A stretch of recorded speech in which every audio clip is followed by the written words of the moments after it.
नमस्कार विद्यार्थी मित्रांनो. इयत्ता दुसरी विषय बुद्धिमत्ता चाचणी घटक 7 समसंबंध उपघटक 2 आकृत्या व्यवसाय 2 प्रश्न 1 ते 10 साठी सूचना. खालील प्रश्नात पहिल्या पदाचा दुसऱ्या पदाशी विशिष्ट संबंध आहे, तसाच संबंध तिसऱ्या पदाचा प्रश्नचिन्हाच्या जागी येणाऱ्या पदाशी आहे. प्रश्नचिन्हाच्या जागी येणाऱ्या योग्य पदाचा पर्याय शोधा. प्रश्न नंबर 1. मित्रांनो, या ठिकाणी आपल्याला आकृत्या दिलेल्या आहेत. आपण आकृत्या हा घटक बघतोय. प्रश्न नंबर 1 मध्ये पहिलं पद आहे, ज्यामध्ये आहे चौकोन किंवा आपण चौरस म्हणूया. चौरस आहे. दुसऱ्या पदामध्ये त्या चौरसाचा अर्धा भाग रंगवलेला आहे.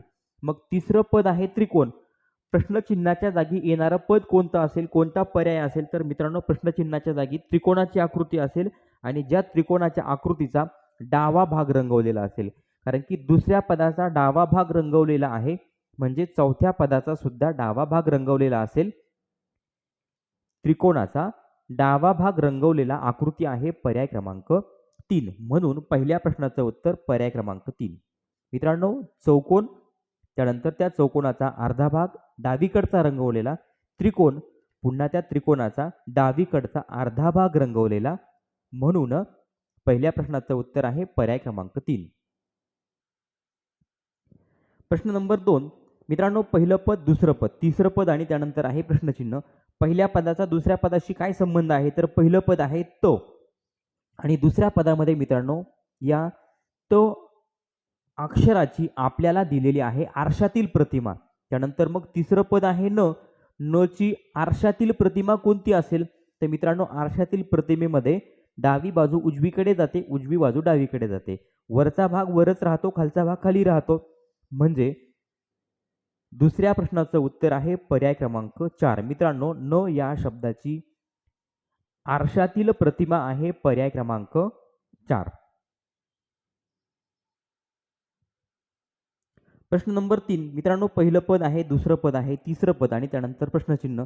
मग पहिल्या पदाचा दुसऱ्या पदाशी काय संबंध आहे? पहिल्या पदावरून दुसरं पद तयार होताना काय झालं? दोन त्रिकोणातील डावीकडचा एक त्रिकोण रंगवलेला आहे. मग आता तिसऱ्या पदामध्ये आहे दोन वर्तुळ. मग चौथ्या पदामध्ये दोनच वर्तुळ असतील, पण त्यातील डावीकडचं जे वर्तुळ आहे ते एक वर्तुळ रंगवलेला असेल. म्हणजे तिसऱ्या प्रश्नाचं उत्तर आहे पर्याय क्रमांक 1. मित्रांनो, या ठिकाणी बघा, पहिलं पद त्याचा दुसऱ्या पदाशी संबंध आहे, तसं तिसऱ्या पदाचा प्रश्नचिन्हाच्या जागी येणारं पद आहे पर्याय क्रमांक 1. तिसऱ्या प्रश्नाचं उत्तर आहे पर्याय क्रमांक 1. प्रश्न नंबर 4.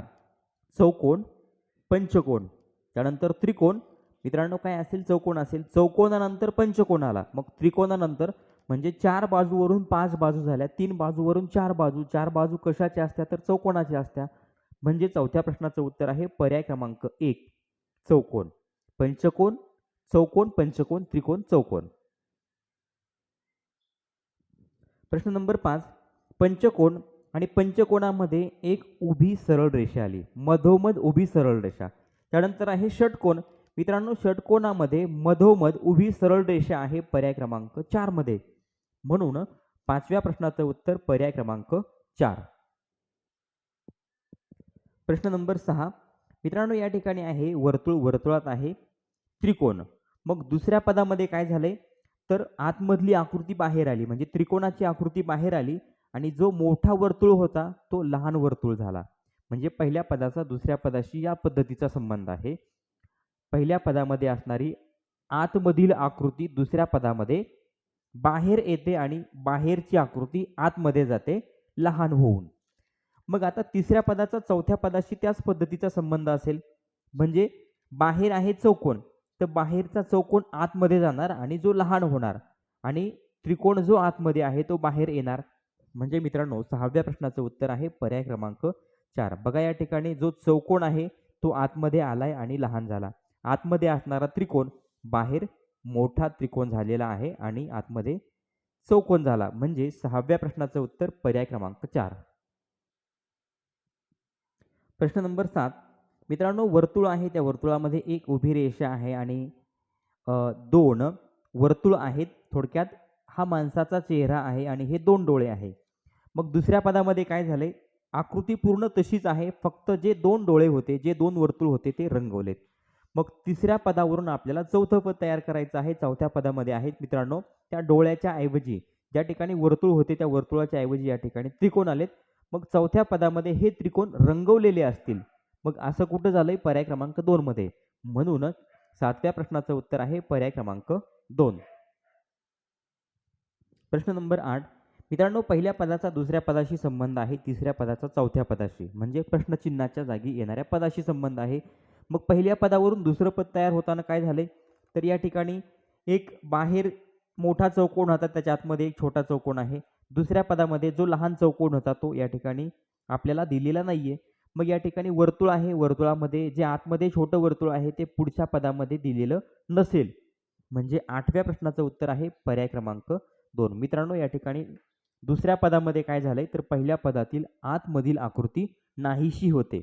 मग तिसऱ्या पदामध्ये आणि चौथ्या पदामध्ये सुद्धा तो संबंध असेल. तिसऱ्या पदामध्ये आतमध्ये असणारी लहान आकृती चौथ्या पदामध्ये नाहीशी झालेली असेल. म्हणून 8व्या प्रश्नाचं उत्तर पर्याय क्रमांक 2. प्रश्न नंबर 9. 3 रेषा आहेत मित्रांनो, उभ्या 3 रेषा ज्यावरून त्रिकोण तयार झाला. त्यानंतर आहे तिसरं पद उभ्या 4 रेषा ज्यावरून मित्रांनो चौकोन तयार होईल. म्हणजे 9व्या प्रश्नाचं उत्तर आहे पर्याय क्रमांक 3. 3 रेषा म्हणजे त्रिकोण आणि 4 रेषा म्हणजे चौकोन. मित्रांनो, प्रश्नचिन्हाच्या जागी येणारं पद असेल पर्याय क्रमांक 3. प्रश्न नंबर 10. मित्रांनो, पहिल्या पदावरून दुसरं पद तयार झालं, म्हणजे पहिल्या पदाचा दुसऱ्या पदाशी जो संबंध आहे तो संबंध तिसऱ्या पदाचा प्रश्नचिन्हाच्या जागी येणाऱ्या पर्यायाशी संबंध आहे. मग आता पहिल्या पदावरून दुसरं पद तयार होताना काय झालं? पहिल्या पदामध्ये जो बाण आहे जो खालच्या बाजूला आहे, जो दुसऱ्या पदामध्ये वरच्या बाजूला गेला. पहिल्या पदामध्ये डावीकडे जो गोल आहे तो दुसऱ्या पदामध्ये उजवीकडे गेलाय. म्हणजे काय झालंय? तर जो वर्तुळ आणि बाण आहे तो विरुद्ध दिशेला गेलेला आहे.